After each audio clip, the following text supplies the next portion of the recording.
오늘은 에스겔 18장 말씀입니다. 날마다 주시는 말씀의 은혜가 우리 안에 넘치기를 원합니다. 1절, 또 여호와의 말씀이 내게 임하여 이르시되 너희가 이스라엘 땅에 관한 속담에 이르기를 아버지가 신포도를 먹음으로 그의 아들의 이가 시다고 함은 어찌 됨이냐. 주 여호와의 말씀이니라. 내가 나의 삶을 두고 맹세하노니 너희가 이스라엘 가운데에서 다시는 이 속담을 쓰지 못하게 되리라. 하나님께서 에스겔을 통하여 이스라엘에게 또 말씀한다라고 말씀하고 있죠. 이스라엘 백성들이 돌아올 때까지 하나님은 쉬지 않으시고 끝까지 사랑하시며 말씀을 전해주시는 분이십니다. 오늘 2절 말씀에 아버지가 신포도를 먹었으므로 그의 아들의 이가 시다라는 이 이야기는 바로 이스라엘의 그 속담이죠. 그래서 신포도를 먹는 것은 아버지이지만 그 아들이 신포도를 먹는 그 아버지의 모습을 보고 이가 시리다는 것이죠. 그래서 신포도라는 이 글을 적는 저도 입에 지금 침이 고이고 있습니다. 나는 하나님을 잘 믿고 하나님의 말씀에 순종 잘하고 나는 아무 죄가 없는데 지금 내가 고난을 당하는 것은, 심판을 당하는 것은 바로 우리 조상들 때문이라는 것이죠. 조상의 죄 때문에 결국 지금 고난을 당하고 있다는 것이죠. 조상 탓을 하는 것이죠. 아버지가 신포도를 먹었기 때문에 그의 자녀가 시다는 거죠. 이는 자신의 죄악됨을 인정하지 않고 회개하지 않은 데에서 나오는 말이죠. 스스로 의롭다 여기는 것이죠. 남 탓하는 것은 바로 이 아담과 하와 때부터 했던 일이죠. 아담은 하와를 탓하고 하와는 뱀을 탓하고 결국 창조주 하나님 때문이라면서 하나님을 탓했던 것이죠.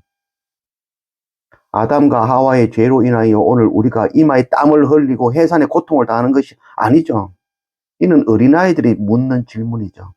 아담과 하와의 죄가 아니라 그 아담과 하와의 죄는 오늘 동일하게 우리가 행하고 있는 죄인 것이죠.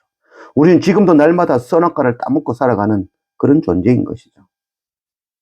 그래서 하나님께서는 이스라엘 가운데 다시는 이 속담을 쓰지 못하게 되리라 라고 말씀해주고 있는 것이죠. 이제 다시는 다른 사람들의 죄 때문에 고난당한다고 하지 못하는 것이죠. 유다가 예루살렘이 지금 멸망하고 바벨론의 포로로 끌려가게 된 것은 조상들의 죄가 아니라는 것이죠.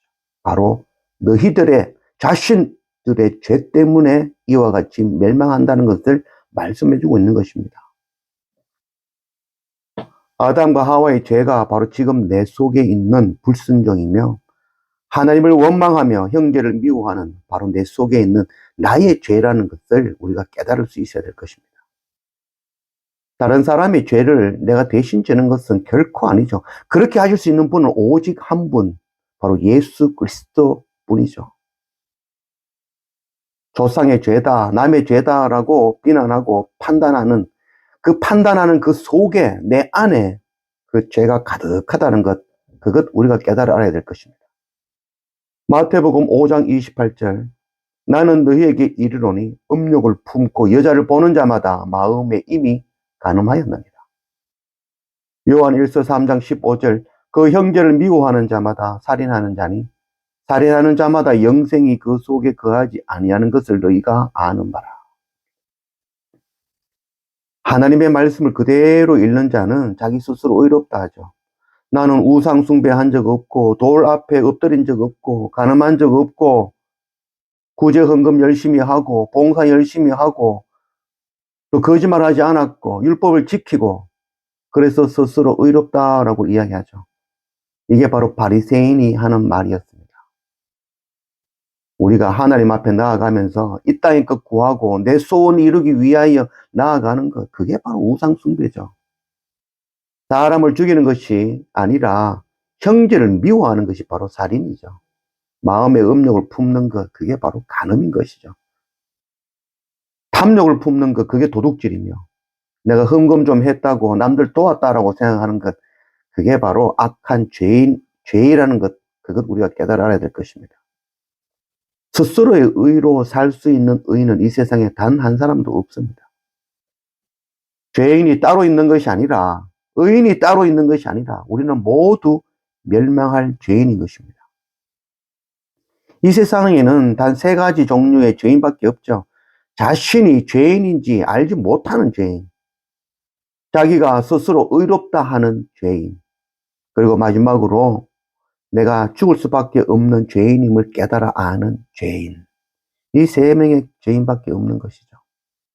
내가 죄인임을 깨달아 아는 그 죄인만이 은혜를 입을 수 있는 것입니다.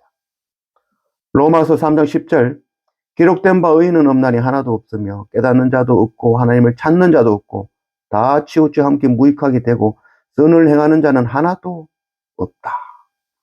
한 사람도 이 땅에는 의인이 없다는 것을 말씀하고 있는 것입니다. 죄는 상대적인 것이 아니죠. 저 사람보다 내가 더 깨끗하다. 저들보다는 내가 더 정직하다. 저들보다는 내가 사랑이 더 많다. 내가 더 많이 도와줬다. 그렇다고 해서 죄가 없는 것이 아니죠. 이는 세상의 법이죠. 우리는 모두 멸망할 수밖에 없는 죄인인 것입니다. 로마서 3장 20절, 그러므로 율법의 행위로 그의 앞에 의롭다 하심을 얻을 육체가 없나니 율법으로는 죄를 깨달음이라. 그래서 우리는 율법의 그 행위를 아무리 지킨다고 해서 우리의 육체를 깨끗하게 의롭다고 칭할 수 있는, 받을 수 있는 자는 세상에 단 한 사람도 없는 것이죠. 그런데 왜 율법을 주셨을까요? 그 율법을 통해서 내 죄를 깨달으라고. 죄를 깨닫지 못하면 결코 구원은 없습니다. 32절, 주 여호와의 말씀이니라. 죽을 자가 죽는 것도 내가 기뻐하지 아니하노니 너희는 스스로 돌이키고 살지니라. 하나님은 우리를 멸하시는 분이 아니라 우리 죄와 멸망에서 구원하여 살리기 위하여 하나님의 어린 양 독생자 예수 그리스도를 십자가에 내어주신 분이십니다. 누구는 의인이고 누구는 죄인이 아니라 모두 죄인인 것입니다. 세상 누구도 주님의 그 십자가가 아니면 결코 구원을 얻을 수 없는 것입니다. 디모데전서 1장 15절, 믿보다 모든 사람이 받을 만한 이 말이여 그리스도 예수께서 죄인을 구원하시려고 세상에 임하셨다 하였도다. 죄인 중에 내가 괴순이라. 사도 바울의 고백이죠. 자기 죄를 알지 못하면 은혜를 깨달을 수 없습니다. 자기 죄를 알지 못하면 복음으로 나아갈 수 없습니다. 자기 죄를 알지 못하면 다른 사람을 용서하고 긍휼히 여길 수 없는 것입니다. 자기 죄를 알지 못하면 성결은 없습니다. 구원은 없습니다. 기독교에서 자기 죄를 알지 못하면 이는 성도도 기독교인도 아닌 아무것도 아닌 것이 되어집니다. 하나님께서 에스겔 선지자에게 주시는 말씀을 통하여 내가 참 변하지 않는 완악한 죄인임을 깨달아 알고 십자가 앞에 날마다 엎드리는 그런 우리 모두가 되기를 원합니다.